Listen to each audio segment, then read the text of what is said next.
दोस्तों आज हम बात करने वाले हैं भीम के बारे में। भीम के अंदर आखिर कैसे आई 10,000 हाथियों की शक्ति। बहुत ही कम लोग जानते हैं कि महाभारत का रहस्य, महाभारत सिर्फ भगवान श्री कृष्ण के शक्तिशाली और प्रभावशाली उपदेशों और युद्ध के लिए ही नहीं जाना जाता, बल्कि यह अपने ताकतवर योद्धाओं के लिए भी जाना जाता है। महाभारत में पांडवों और कौरवों की बात की जाए तो 5 पांडव भाई ही 100 कौरवों पर काफ़ी भारी थे।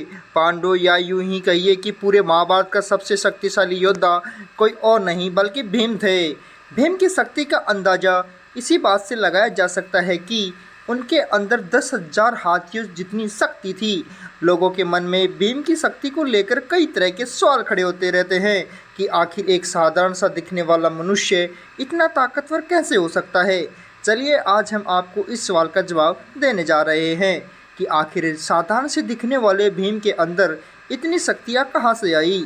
मान्यताओं के अनुसार भीम की रहस्यमय शक्ति के पीछे एक बेहद ही रोमांचक कहानी है, जिसमें बताया गया है कि भीम बड़े होकर नहीं बल्कि बचपन से ही काफ़ी शक्तिशाली थे।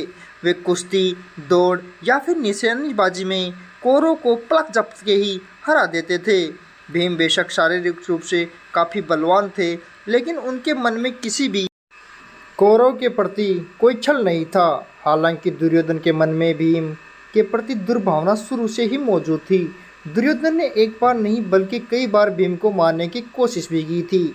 एक बार की बात है, भीम को मारने के विचार से दुर्योधन ने गंगा के किनारे एक खेल शिविर लगाया था। यहाँ खेलों में हिस्सा लेने वाले सभी खिलाड़ियों के लिए खाने पीने की भी व्यवस्था भी की गई थी। गंगा के तट पर आयोजित खेल शिविर में हिस्सा लेने के लिए भीम भी आए थे, जिनके खाने में दुर्योधन ने जहर मिला दिया था। जहरीला खाना खाते ही भीम बेहोश हो गए, जिसके बाद उन्हें गंगा में फेंक दिया गया था। भीम बेहोशी की हालत में गंगा नदी में तैरते तैरते नागलोक पहुंच गए थे, जहां पहुंचने के बाद उन्हें सांपों ने जमकर डसा। सांपों के डसने की वजह से भीम के शरीर में खाने में मिले जहर का असर कम हो गया।